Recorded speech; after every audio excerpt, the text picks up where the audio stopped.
CBS 노컷뉴스 국민을 대신해 묻습니다. 딱 10분만. 오늘은 더불어민주당 대표에 도전 중이신 4선 우원식 의원님의 집권 여당 대표로서 비전 들어보겠습니다. 의원님, 네, 안녕하세요. 네, 반갑습니다. 4.7 재보궐선거 패인 딱 한마디로 말씀해 주세요. 민생을 못 챙겼고요. 180석을 받고 난 후에 국민의 목소리에 우리가 귀를 기울이지 못했습니다. 국민의 어떤 목소리를 귀 기울여야 된다고 보세요? 민생이 굉장히 어려워졌잖아요. 불공정, 불평등으로 해서 양극화가 커진 데다가 코로나까지 겹쳐서 정말 삶이 어려워졌고 그 어려움을 호소하고 있었는데 그 목소리를 잘 못 들은 거죠. 왜 잘 못 듣게 됐을까요?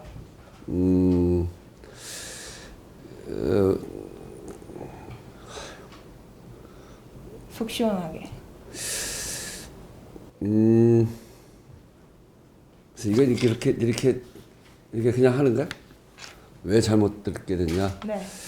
우리가 180석을 받으면서 정권 재창출에 문제가 없다 이렇게 생각을 하면서 국민의 목소리에 듣는 것을 좀 안이하게 한 것 같습니다. 오만했다. 네.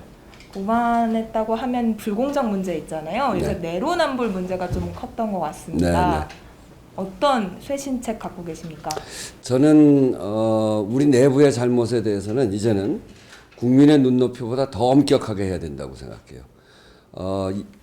윤리감찰단을 윤리감찰원으로 해서 조사 기능 이런 것을 더 강화시킬 거고요. 그리고 윤리심판원에 국민배심원단을 구성을 해서 제19 감싸기 그거는 확실하게 없앨 생각입니다. 그러니까 수사 기능이 없잖아요. 네. 윤리감찰원이 되더라도 어떻게 들여? 수사는 아니지만 조사는 할 수 있죠. 네.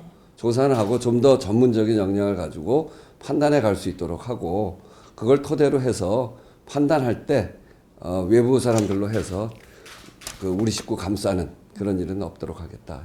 국민배심원단 말씀해 주셨는데요. 구성이 좀 중요할 것 같습니다. 어떻게 두루두루 다양한 분들을 모실 수 있으실지. 그거는 의견 수렴을 충분히 해서 여기에 가장 중요한 거는 객관적이고 그리고 이런 문제들에 대해서 엄격한 잣대를 들이댈 그런 분들을 모셔야 되니까 거기에 맞는 분들로 잘 추천도 받고 또 내부 회의를 통해서 그런 분들이 될 수 있도록 해 나갈 생각입니다. 엄격한 잣대 말씀해 주셨는데요. 5월쯤에는 늦어도 5월쯤에는 권익위 조사가 나올 것 같습니다. 이때 결과에 따라서 투기로 밝혀진 의원님들에 대해서는 어떤 특단의 조치 취하실 생각이세요? 거기에 정도에 따라서 좀 다를 텐데 정도에 맞춰서 국민의 눈높이보다 더 엄격하게 하겠다. 그렇게 말씀드리죠. 엄격하면 예를 들면 뭐 그냥 탈당하셔서 의원직 유지하시고 다 그렇게 유야무야 됐던 기억이 좀 많은데요. 그러니까 징계를 어느 수준으로 어떻게 할 거냐까지를 구체적으로 이야기하기는 어렵고요. 우리 당에 규정되어 있는 징계들이 있어요. 그런 징계를 그 잘못의 수준에 맞춰서 그렇게 하겠다는 겁니다. 의원님 그 패인으로 좀 다시 돌아가세요. 20대 남자들이 이탈해서 졌다 이런 분석 있어요. 네. 이게 맞는 겁니까? 20대 남자들이 많이 이탈했죠. 네. 네. 많이 이탈했어요. 그러니까 아무래도 국민의 먹고 사는 문제가 매우 심각해졌고 또 집값이 굉장히 올랐잖아요. 우리 부동산 정책이 그런 점에서 큰 실패를 한 거죠. 부동산 값 올라가는 걸 막으려고 했는데 그걸 막지 못했으니까. 이렇게 해서 희망사다리가 끊기면서 가장 거기에서 위협을 느낀 사람들. 똑같은 문제이긴 합니다만 세대별로 보면 아무것도 갖고 있지 못하는 새로 출발하는 청년들이 가장 큰 위협을 느꼈을 거예요. 결혼할 수 있을까? 아이 낳을 수 있을까? 이런 위협들이죠.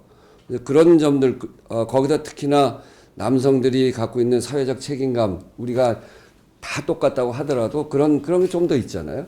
거기에서 느끼는 것들도 있었을 테고, 요즘 이제, 여성에 비해서 남성이 더 불리하다, 이렇게 생각하는 그런 부분도 있기 때문에 그런 것들이 다 합쳐져서 그렇게 된 거 아닌가 싶어요. 그래서 군 가산점제 도입하는 게 맞습니까? 저는 그건 아니라고 보고요. 그건 이미 우리 사회에서 판단한 문제고요.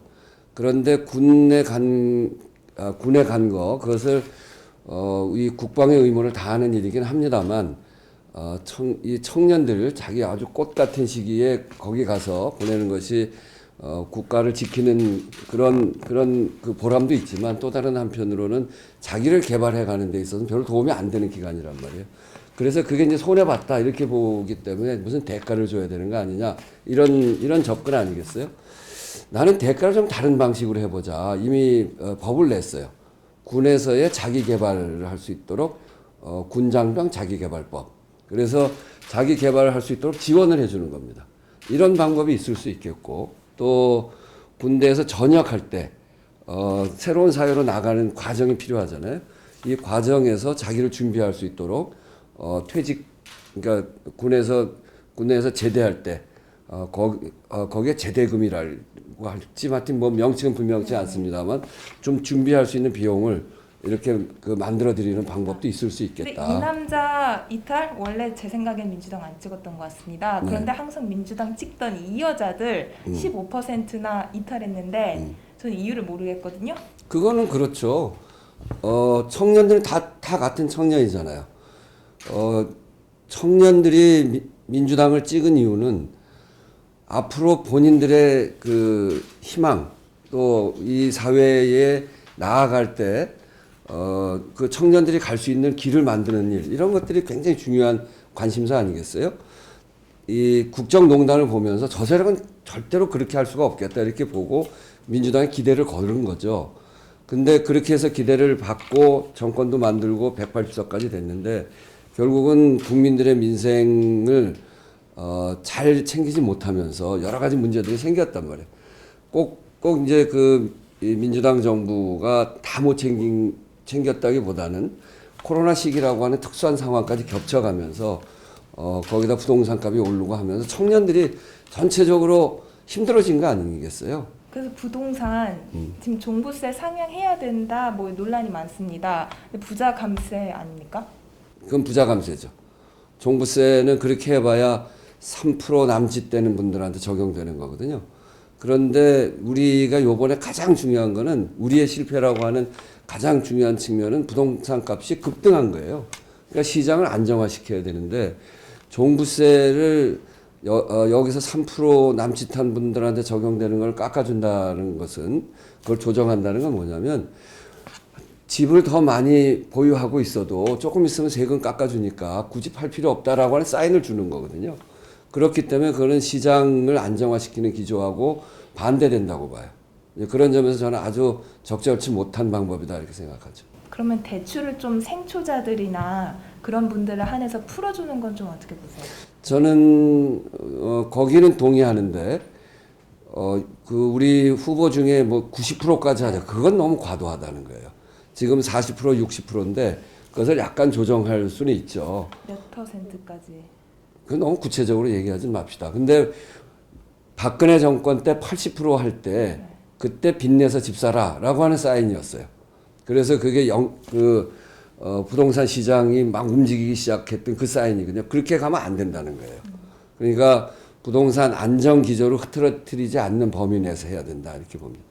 그리고 그거 말고 정말 정부가 나서서 반값 아파트 그리고 소위 토지 임대부나 이런 방식이 있을 수 있고 질 좋은 평생주택. 그러니까 지금 임대주택, 공공주택은 정말 질이 나빠서 그 젊은이들이 선택할 수 없는 것으로 생각하잖아요. 그건 그렇게 하지 말고 유럽의 많은 국가들에 보면 무슨 궁전이라고 하는 소위 사회주택이라고 하는 개념으로 해서 중산층도 굳이 집을 사지 않고 들어가서 살 만한 질을 만드는 그런 것들을 보장하는 집들을 짓거든요. 굉장히 인기입니다. 그런 집들을 많이 확대시켜 나가는 게 우리 젊은이들한테 필요하죠. 마지막으로 문자 폭탄 화두입니다. 이거 좀 어떻게 해야 될까요? 문자 폭탄도 의견이기 때문에 그거 자체를 가지고 문제 삼을 건 아니에요. 그런데 그 표현 방식이나 이런 것들이 너무 과도하고 욕설도 있고 그건 적절치 않죠.